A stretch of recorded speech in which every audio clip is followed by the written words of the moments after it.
Hello friends, here we will be discussing about the oscillator, that is module number 6, chapter number 6, and the topic is tank circuit. Now in the tank circuits, maybe you are not aware about this particular name, tank circuit. This tank circuit is very well useful in your communication. So to develop the oscillatory signal, this at high frequency, to develop this oscillatory signal, this particular tank circuit is very important. So let us discuss about the operation of the tank circuit and the applications of the tank circuit in the oscillator.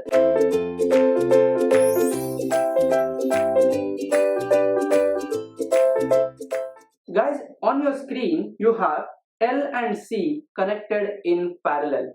As we all know that, what is C? C is nothing but the capacitor. What is L? L is nothing but the inductor. Both are having different properties.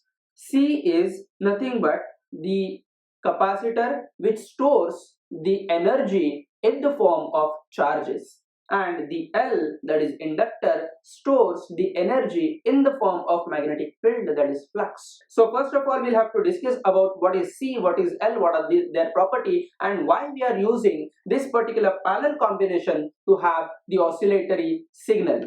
This C is nothing but the storage of charges. I know that the Q is equal to C into V, okay, and I know that what is the current flowing through this capacitor, right? Current flowing through this capacitor is nothing but the dq by dt. So I can say that if I differentiate this, I will be getting the value of the current flowing through the capacitor is nothing but C into dvc by dt. That is the first equation I can say, right? And the voltage gets developed across this C will be maximum if I'm giving the maximum amount of voltage across these two parallel plates of the capacitor.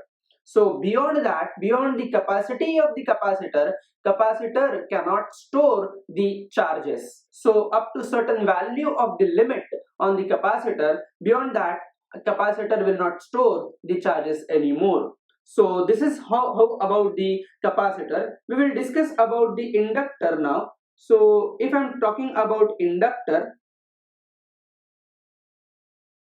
basically inductor is nothing but the coil, that means nothing but the wire which is wounded in the solenoid fashion. So whatever form is nothing but the inductor. Now as far as inductor is considered, I have already said that, mentioned that inductor stores the energy in the form of magnetic field. So as far as magnetic field is considered, I have to consider the flux, okay, I have to consider the EMF, okay. So all this theory you have done in your 12th class, so just recollect that particular concepts and then we will use that concepts over here.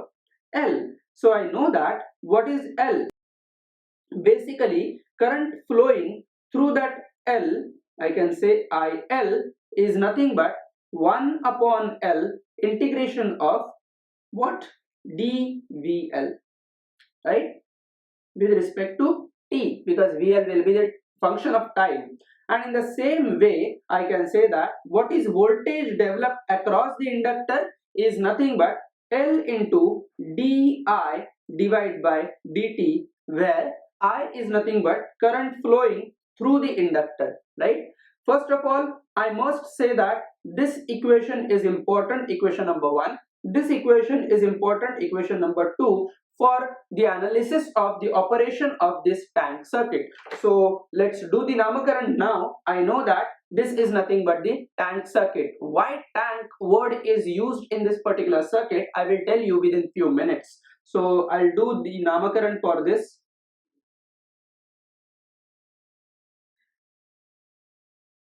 Okay, so this is how we have learned just the basic of the capacitor and inductor. Now we will implement this particular equations in the operation of the tank circuit. Let us understand that in the tank circuit, I will draw this tank circuit in another way. This is nothing but a switch, okay, and I will say that this is nothing but the capacitor, this is nothing but the inductor, right? L and C. Here I have given the voltage source, that is V. Whether it is of DC, AC, doesn't matter for me, right? Basically current will flow if the switch is closed, right? So I'll say that at t is equal to 0, switch is closed. Clear? Before that, I'm assuming that assumptions you have to make that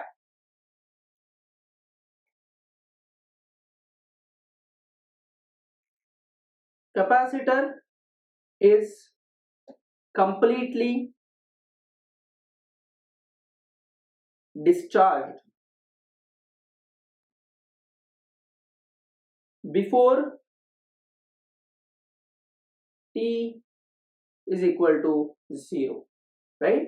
So before switching this particular switch, I can say that the capacitor is completely discharged. That means the voltage across this capacitor is 0, and obviously voltage across this inductor is 0. That means there is no change in the current flowing through the inductor. So the another meaning of this assumption, I will note that the case number, first case, I can say this is nothing but VC is equal to 0. Obviously C and L are connected in parallel, so I can say that VL is equal to 0, and in another sense I can say that it is nothing but DI by DT is equal to 0.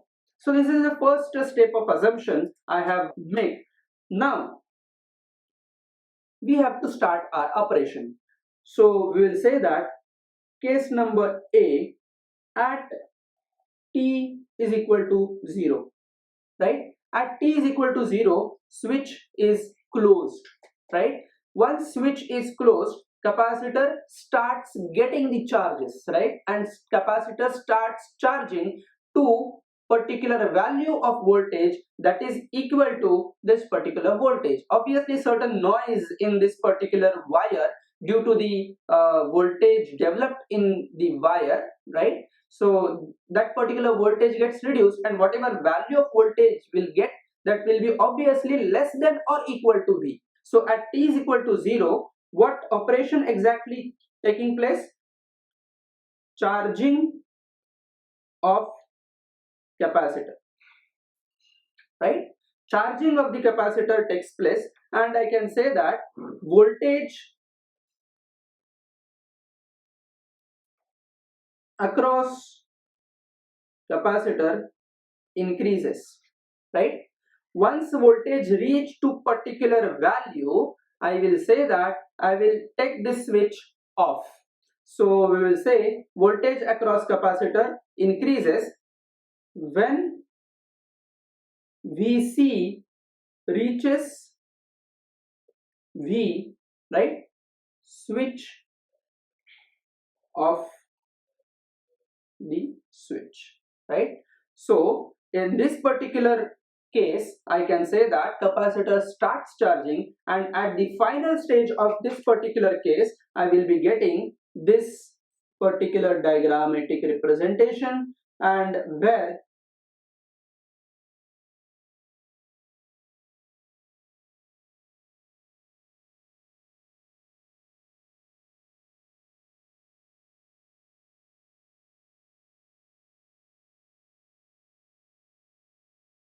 so at the final stage of t is equal to 0, switch is getting off after certain duration, after certain time period. After t is equal to 0, I will switch off the circuit. Now my connection is like this, because this V is has nothing to do with L and C now. Okay, now what happens, let's see. At t is equal to t1, I can say that capacitor starts taking the path to discharge, because the property of the capacitor is, capacitor क्या चाहता है, एक तो capacitor वैसे नहीं बैठता है, capacitor क्या करता है, कैपेसिटर एक तो भर भर के खाना चाहता है या भर भर के उल्टी करना चाहता है.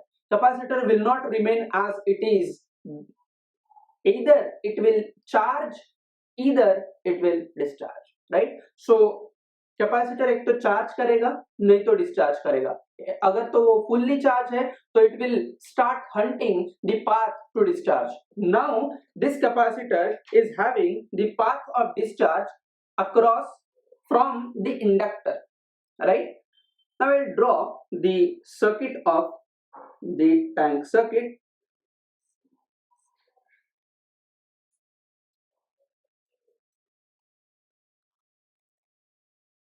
Okay, now here I must say that this is nothing but the voltage Vc, and that voltage Vc start reducing.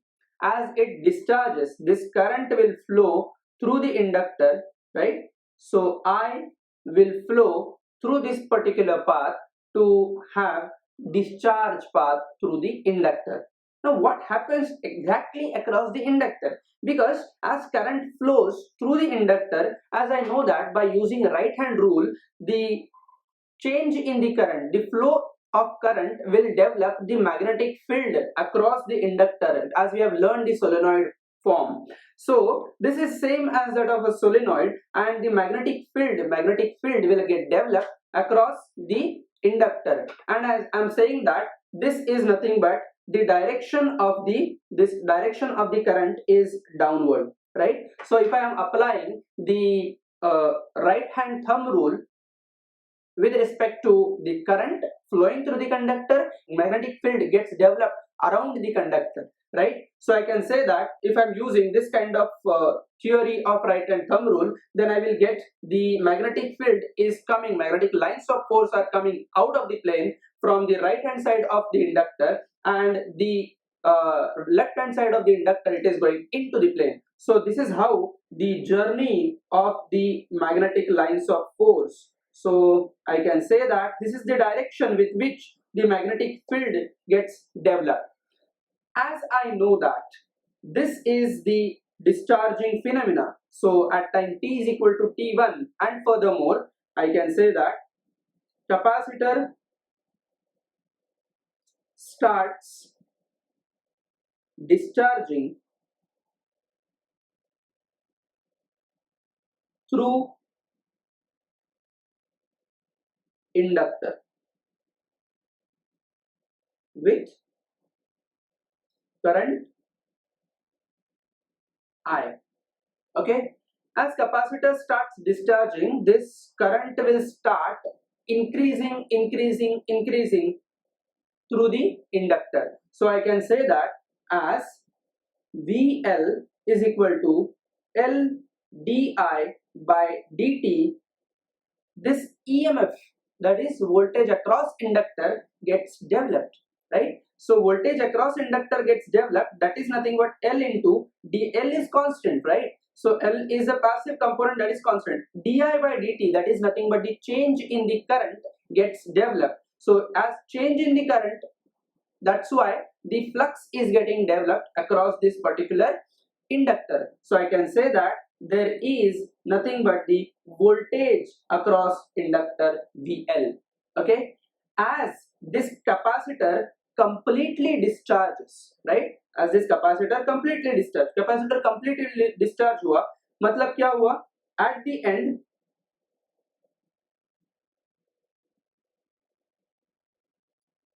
Vc is equal to 0, right? Now what happened exactly at Vc is equal to 0? So we'll write that at Vc is equal to 0. When Vc is equal to 0, I can say that current is not changing, rather current is not flowing. So if Vc is equal to 0, I can say that VL is equal to L di by dt, as no change in current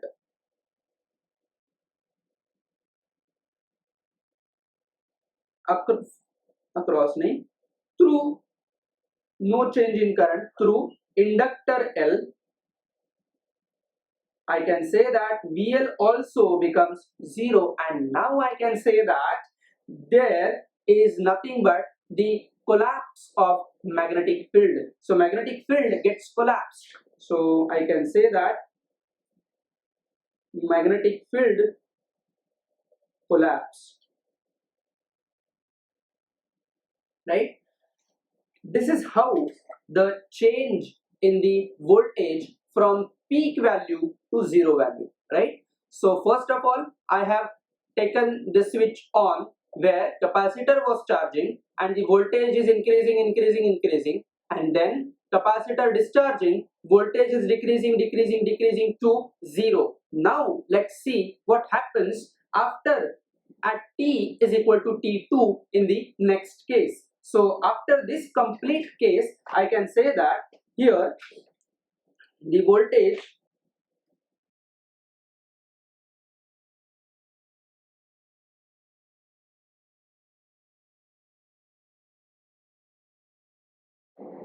at t is equal to t2, at t is equal to t2, what happens as there is change in the current is equal to 0. But as I have not mentioned that current is equal to 0, right? Change in current is equal to 0, but current is flowing. As current is flowing, so it will, this back EMF will allow this current to flow in the given direction as it was flowing. So as current is flowing in this particular direction, after time t2, where I have got Vc is equal to 0, the capacitor is slowly charging, but now it is taking the opposite direction. So I can say that capacitor is charging in exactly opposite direction. I can say here in at t is equal to t2, the back EMF of inductor allow current to flow in given direction, right? And then resulting capacitor to charge in opposite direction, right? So capacitor charges in opposite direction. Now what happens? Now what happens? I can say that capacitor charges in the negative side. So in the negative region, capacitor increases its voltage across two parallel plate, in between two parallel plates. So I can say that Vc will increase towards negative side. So Vc becomes minus Vc, minus V I can say, because maximum value of voltage was V. Okay. So this is how I can say that I am reaching from 0, then particular value of V when capacitor was charging in positive direction, then capacitor was discharging, it is coming down to 0, then again it is coming towards the negative side, so opposite direction mein capacitor charge ho raha hai, so it is having voltage minus Vc, and now at this final stage whatever the value of voltage across this inductor and capacitor is nothing but Vc is equal to minus V. That is nothing but the change in the voltage I am seeing at t is equal to, after t is equal to t2. Now at the final stage of t is equal to t2, this is nothing but the scenario at the final stage. So I can say that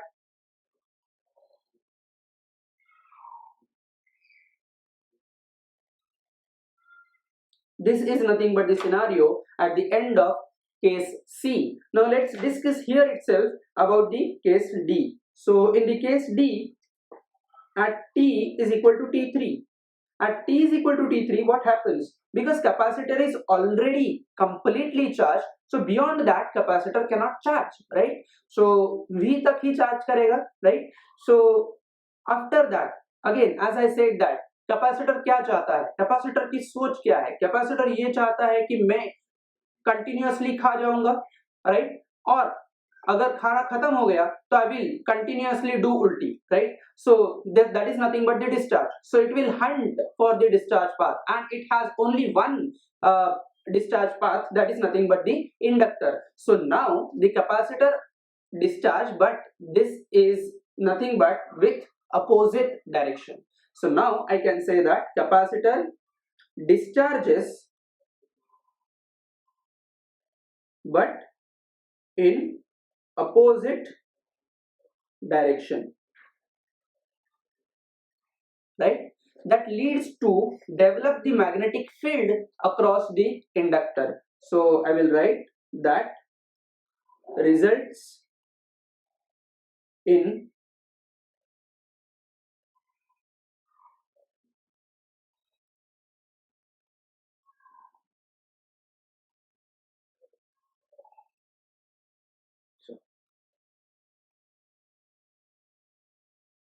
so I will draw the final stage circuit when T is equal to T3, that is case number 3.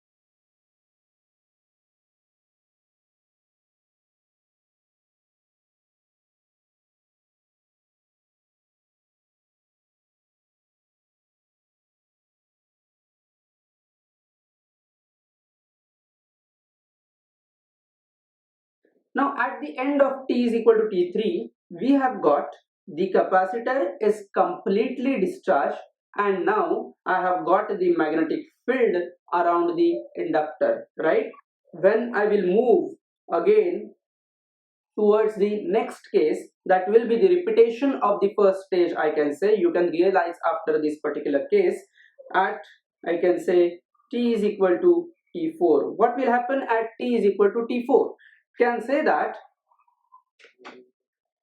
as here you can see in this particular circuit, this current is in the direction upward direction, right? And as this capacitor completely discharges, magnetic field collapse, and the back EMF allows the current to flow in the forward direction as the capacitor was there in the charging position. So I can say that I will first draw this particular circuit where the current is responsible to charge the current which is in this particular direction. So I can say positive, negative. Again, this Vc will reach to the initial position, that is nothing but Vc is equal to V after switching off the circuit. Then I can say that this is nothing but the inductor with the collapsed magnetic field, and which will give us the value across this capacitor voltage is nothing but V. So that was nothing but the initial position where I have started after switching off the circuitry. So I can summarize this particular video as, first of all, I will switch on the circuit, then capacitor charges, and then I can say that voltage gets developed. So the journey from 0 time t is equal to 0 to time t is equal to t1, that is from 0 to voltage V, and then from T1 to T2 voltage from V to 0, from T2 to T3 voltage 0 to minus V, T3 to T4 voltage from minus V to again 0, and this cycle will go on, and this is how we will be getting the oscillatory signal. So let us discuss in the ideal and practical situation. According to this particular phenomena, this particular 5 cases, I will be getting this waveform, whereas the voltage across this particular inductor is, and capacitor obviously, will get developed like this.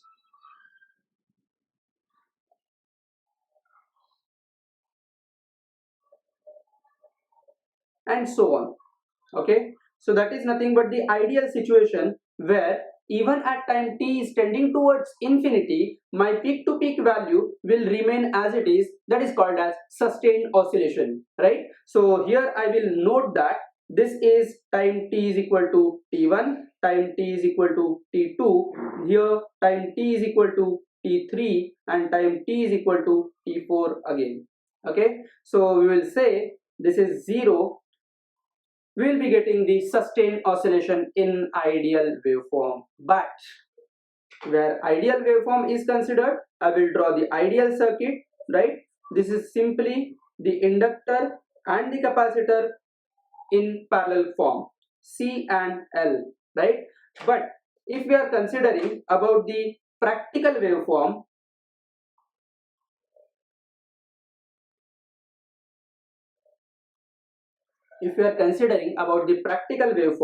then I will not get this kind of signal. We will draw this signal little bit changed value of the peak to peak voltage as time t tending to infinity. So I will be getting this kind of waveforms. So this is called as change in the peak to peak voltage as t tending to infinity. So this particular phenomena is called as damping phenomena. So this damping is done by the resistance, that is nothing but this damping is being carried out by the resistance, hidden resistance in the inductor, that is called as the internal resistance of the inductor. I will draw this circuit, then we will get a clear idea about the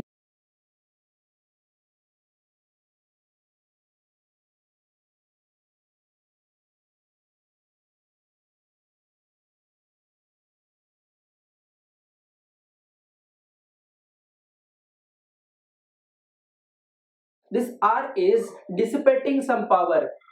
Across this R, I am getting some voltage. So that is nothing but the change in the voltage I am observing from here to here, right? And from here to here. So as I am moving from t tending towards infinity, I will be getting zero voltage. So it's a simple like a zula, right?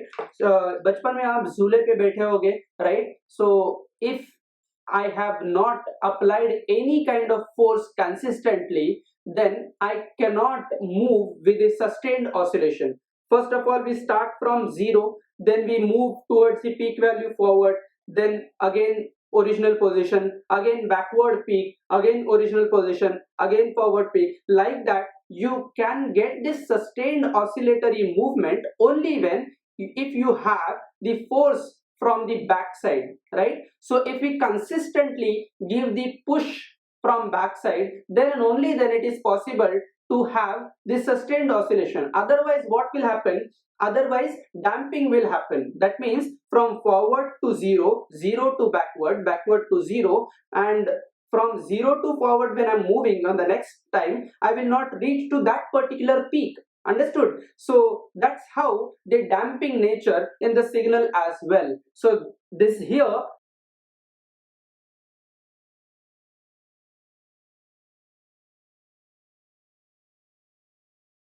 is the solution. That solution we will do in the next video, that is called as the LC oscillators, right? So LC oscillator we can perform with different kind of circuitry, different arrangement of the components of L and C to get the high frequency oscillations.